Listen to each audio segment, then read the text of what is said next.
Hi friends, welcome to my YouTube channel. నేను మీ మైరా. అదే నీవు అదే నేను పార్ట్ 32. అభి పెళ్లికి తొందరపడుతున్నాడు కదా. తన మనసు మారడానికి ఎక్కువ రోజులు పట్టకపోవచ్చు. కొద్ది రోజుల్లోనే వాళ్ళిద్దరి మధ్య గొడవలు సెటిల్ అయిపోతే వాళ్ళిద్దరూ కలిసిపోతారు కదా అనుకున్నాడు తపస్వి.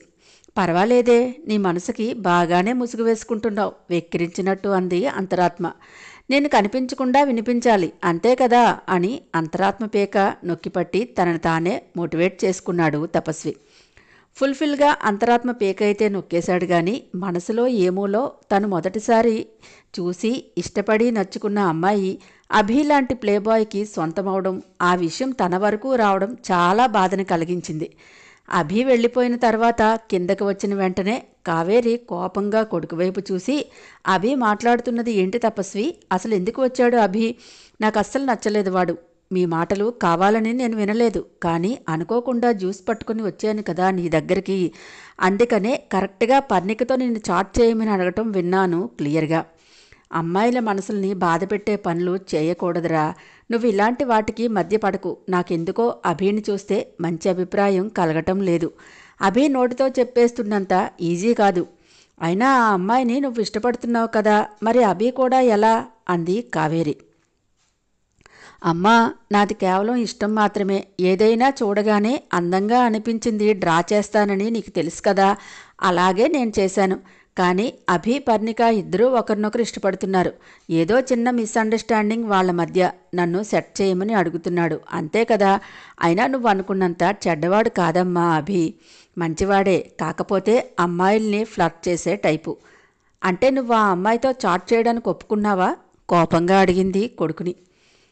ఎప్పుడూ లేనిది తల్లి కళ్ళల్లో కోపాన్ని చూసి కొంచెం బెదిరాడు ఆలం. అమ్మ కోసం ఆలోచించి నేను నో చెప్పేశానంటే అభి వేరే ఎవరినైనా చూసుకుంటాడు. నోనో, అలా జరగటానికి వీల్లేదు. అమ్మ కూడా ఇంకా పూర్తిగా విషయం వినలేదు కదా అని తల్లిని సమాధానపరిచే ప్రయత్నం మొదలుపెట్టాడు తపస్వి. నువ్వు అలా కోపంగా చూడకమ్మా. అభి చెప్పిన దానికి నేను ఒప్పుకోలేదులే, నో చెప్పేశాను అని మొట్టమొదటిసారిగా ఒక అమ్మాయి కోసం అమ్మ దగ్గర అబద్ధం చెప్పాడు.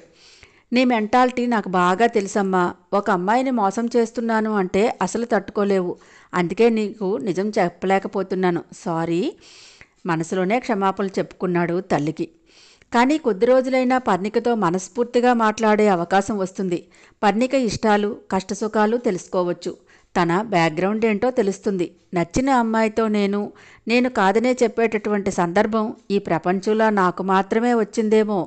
కొద్ది రోజులే అయినా నేనేంటో నీకు పూర్తిగా చూపిస్తాను పరి. చాలా మంచి అనుభవం ఇది నాకు. మనసులోనే పదిలంగా దాచుకుంటాను, ఎవ్వరికీ చెప్పను. ఒకవేళ అభికి మొబైల్ ఇచ్చేయాల్సి వస్తే చాట్ అంతా క్లియర్ చేసి ఇచ్చేస్తాను అని చిన్నపిల్లాడిలా అమాయకంగా అనుకున్నాడు అభి కన్నింగ్నెస్ తెలియని ఆలం. అభి చేస్తున్న మోసాన్ని తెలుసుకోలేకపోయాడు. పర్ణిక కాకుండా వేరే అమ్మాయి అయితే ఒప్పుకునేవాడిని కాదేమో నేను. ఏదేమైనా ఒకసారి ఒప్పుకున్నాను కాబట్టి పూర్తి చేసి తీరాలి అని గట్టిగా బ్రీత్ తీసుకున్నాడు. కాసేపు మనసుని అదుపులో ఉంచుకోవడానికి మెడిటేషన్ స్టార్ట్ చేశాడు. కళ్ళు మూసుకుంటే పర్ణిక అందమైన రూపం కళ్ల ముందు అలా కదిలింది. చిరునవ్వుతో హాయ్ అని పలకరించినట్టే అనిపించింది. అనుకోకుండానే తపస్వి పెదవుల మీదకి అందమైన నవ్వు తోసుకొని వచ్చింది. ఇక కాన్సంట్రేషన్ కుదరక చాటింగ్ ఒకసారి ఓపెన్ చేశాడు.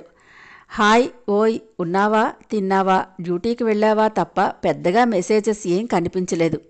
గుడ్ మార్నింగ్లు గుడ్ నైట్లతో నిండిపోయింది అంతా. ఎవరో పెట్టిన గుడ్ మార్నింగ్లు ఫార్వర్డ్ చేసినట్టే ఉన్నాయి ఎక్కువగా. వారిని ఇలా కూడా ప్రేమించుకుంటారేంట్రా అభిగా అనుకున్నాడు. కొన్ని మెసేజెస్ చూస్తే అభి సీరియస్గానే పర్ణికను లవ్ చేస్తున్నాడేమో అనిపించింది తపస్వికి. లాస్ట్గా అన్నీ స్క్రోల్ చేసి ఈ మెసేజ్కి తప్పకుండా రిప్లై వస్తుంది అని అభి వెళ్ళిపోతూ పెట్టిన మెసేజ్ని ఓపెన్ చేశాడు. నేను ఆస్ట్రేలియా నుంచి వచ్చేశాను పర్ణిక. కనీసం నువ్వు ఒక్కసారైనా రిప్లై ఇస్తావేమోనని ఎదురుచూశాను. నేను చేసింది తప్ప అని ఒప్పుకుంటున్నాను. మనస్ఫూర్తిగా సారీ చెప్తున్నా. ఇంకెప్పుడు నువ్వు హైదరాబాద్ నా కోసం రావద్దు. నిన్ను మర్చిపోవడం నా వల్ల కావడం లేదు. కనీసం నా నిజాయితీని చూసైనా నువ్వు రిప్లై ఇస్తావేమో అనుకున్నాను. పోనీ మనిద్దరం ఒక కండిషన్ పెట్టుకుందామా? ఎప్పటిలాగే రోజు చాట్ చేసుకుందాం. నేను అస్సలు కాల్ చేయను. మనిద్దరం ఒకరికొకరం కనబడకుండా కేవలం మెసేజెస్ మాత్రమే యూజ్ చేద్దాం. ఇదంతా ఎందుకు అనుకుంటున్నావా? నువ్వే కావాలనుకుంటున్నాను కాబట్టి నేను తప్పు చేశాను అని సిగ్గు లేకుండా నీ దగ్గర ఒప్పుకున్నాను. నీకు నా మీద నమ్మకం కలిగే వరకు ఇలాగే ఉందాం. నేను చెప్పిన దానికి నువ్వు ఒప్పుకుంటే నాకంటే ఈ ప్రపంచంలో అదృష్టవంతుడు మరెవ్వరూ లేరు. నీ నమ్మకాన్ని పొందే వరకు ఎదురుచూస్తూనే ఉంటాను. ఈసారి మనిద్దరం కలవడం అంటూ జరిగితే పెళ్లిపేటల మీదే కలుద్దాం. నీ రిప్లై కోసం వేరే చెప్పాలా ఎంతగా ఎదురుచూస్తున్నానో, నీ అభి. అదంతా చదివిన తర్వాత, పర్వాలేదురా అభి, నీలో కూడా మనసనే ఒక పదార్థం ఉంది. ఎమోషనల్గా ఎదుటి వ్యక్తి ఒప్పుకునేటట్టుగా బాగానే మెసేజ్ చేశావు. చూద్దాం, పర్ణిక ఇంకా చూసినట్టు లేదు. పర్ణిక నుంచి వచ్చిన ఆన్సర్ ఏంటో చూసుకొని నేను నెక్స్ట్ స్టెప్ తీసుకుంటాను అనుకున్నాడు ఆలం. ఇప్పుడిప్పుడే పర్ణిక ఫుల్గా డ్యూటీలో బిజీ అయిపోతుంది. మధ్యలో మనసాగక 1-2 సార్లు అభి నుంచి ఏదైనా మెసేజ్ వచ్చిందేమోనని ఓపెన్ చేసి వాట్సాప్ చూసింది. ఏ మెసేజ్ లేకపోవడంతో మంచిదే అనుకుంది. కానీ మనసులో ఎక్కడో అభి పరిచయం కావాలని, లేదంటే ఎదురుచూపులు ఎందుకు అని ప్రశ్నించుకుంది. ఒక్కసారే విపరీతమైన మంచు పడి తర్వాత వెంటనే ఎండలు వచ్చేసరికి అందరికీ ఆరోగ్యం బాగలేక హెల్త్ అప్సెట్ అయ్యి ఓపీ కిటకిటలాడుతోంది. మారిన క్లైమేట్కి అనుగుణంగా సర్దుకోలేకపోతోంది బాడీ. ఆ కారణం వల్ల చిన్నపిల్లలు, ముసలివాళ్లు బాగా ఇబ్బంది పడుతున్నారు. హాస్పిటల్లో ఉన్న డాక్టర్స్ అందరికీ చేతి నిండా పనే. అలాంటి టైంలో ఓపీ చూసుకొని రిలాక్స్గా రూమ్లోకి వచ్చి కాఫీ సిప్ చేస్తూ ఫోన్ ఓపెన్ చేసింది పర్ణిక. డిస్ప్లేలోనే అభి నుంచి మెసేజ్ కనిపించింది. చాలా రోజుల తర్వాత అనుకొని చేతులు ఇక మాట వినలేనట్టు వెంటనే ఓపెన్ చేశాయి మెసేజ్ని. చకచక ఆ మెసేజ్ వెనకే పరిగెత్తాయి పర్ణిక కళ్ళు ఆత్రంగా. హాయ్ ఫ్రెండ్స్, నా ఛానల్ నచ్చితే గనక లైక్ చేయటం, షేర్ చేయడం, సబ్స్క్రైబ్ చేసుకోవటం మర్చిపోకండి. పక్కనే ఉన్న బెల్ ఐకాన్ని ప్రెస్ చేయండి. 1-2 సార్లు అంతా చదివి మనిద్దరం ఈసారి కలవడం అంటూ జరిగితే పెళ్లిపీటల మీదే అన్న వాక్యాల దగ్గర ఆగిపోయాయి. ఎందుకో అభి, ఇంకా మనిద్దరి మధ్య ఏం మిగిలిందని చాలా రోజుల తర్వాత మళ్ళీ ట్రై చేస్తున్నావు. మెసేజ్ నచ్చలేనట్టు పక్కన పెట్టేసింది. 2 రోజులైనా పర్ణిక నుంచి ఏ సమాధానం రాలేదు. పర్ణిక మెసేజ్ కోసం వెయిట్ చేసి ఎంతకూ రిప్లై రాకపోయేసరికి, అవును బంగారం, నేను నీ మెసేజ్ కోసం ఎందుకు వెయిట్ చేస్తున్నాను? నువ్వు రిప్లై ఇచ్చినా ఇవ్వకపోయినా నేను మాత్రం నిన్ను ఫాలో అయిపోతే సరిపోతుంది కదా, రైట్ అంతే కదా అనుకున్నాడు తపస్వి. 3వ రోజు ఉదయం శుభస్య శీఘ్రం అన్నట్టు శుభోదయం పరి అని మెసేజ్ చేశాడు మొదటిసారిగా తపస్వి. No use. మరుసటి రోజు వరకు పర్ణిక మెసేజ్ చేస్తుందేమోనని వెయిట్ చేశాడు. 2వ రోజు కూడా శుభోదయం పరి, మాటలు రాని మూగదానివి అయ్యావా, ఎందుకింత మౌనం, నా మీద అలక, నా బుజ్జి బంగారానికి అని సెండ్ కొట్టాడు. ఆ మెసేజ్ చూడగానే పర్ణిక పెదవుల మీదకి చిరునవ్వు వచ్చింది ఆటోమేటిక్గా. అయినా తిరిగి మెసేజ్ చేయాలని అనుకోలేదు పర్ణిక. అభి అలా బ్రతిమలాడుతుంటే కొత్తగా అనిపించింది. ఇంకా ప్లీజ్ చేయి అభి నన్ను, ఎంత అంటే నువ్వు చేసిన తప్పు తప్పు కాదు అనేటంత, నేను ఆ రోజుని మర్చిపోయేటంత అనుకుంది. మెసేజ్ చూస్తూనే ఉంది కానీ నో రిప్లై అని. ఎప్పుడు ఎలా రిప్లై ఇవ్వవో, ఇప్పుడు నువ్వు ఎలా రిప్లై ఇవ్వవో నేను చూస్తాను. ఇది చదివి నువ్వు నవ్వితే కనుక జెన్యూన్గా రిప్లై ఇవ్వాలి సుమా అని చకచకా టైప్ చేసి సెండ్ కొట్టాడు తపస్వి. ఆపరేషన్ థియేటర్లో ఉండటంతో చాలాసేపటి తర్వాత బయటకు వచ్చి బ్లింక్ అవుతున్న మెసేజ్ని ఓపెన్ చేసింది పర్ణిక. బైక్ మీద స్పీడ్గా వస్తున్న రాజుకి కృష్ణా బ్యారేజ్ మీద రైలింగ్ దగ్గర నిలబడి నదిలోనికి దూకపోతున్న అందమైన అమ్మాయి కనబడింది. అయ్యో పాపం అనుకుంటూ వెంటనే బైక్ పక్కకు వదిలేసి పరుగున వెళ్ళి ఆ అమ్మాయిని పట్టుకొని, నీకు వచ్చిన కష్టం ఏంటి, ఎందుకు దూకేయాలనుకుంటున్నావు అని అడిగాడు. ఆ అమ్మాయి ఏడుస్తూ, నేను చేసిన పని మా అమ్మా నాన్నకి నచ్చడం లేదు, నన్ను ఏం చేయమంటావు, అందుకే చచ్చిపోవాలనుకుంటున్నాను అంది.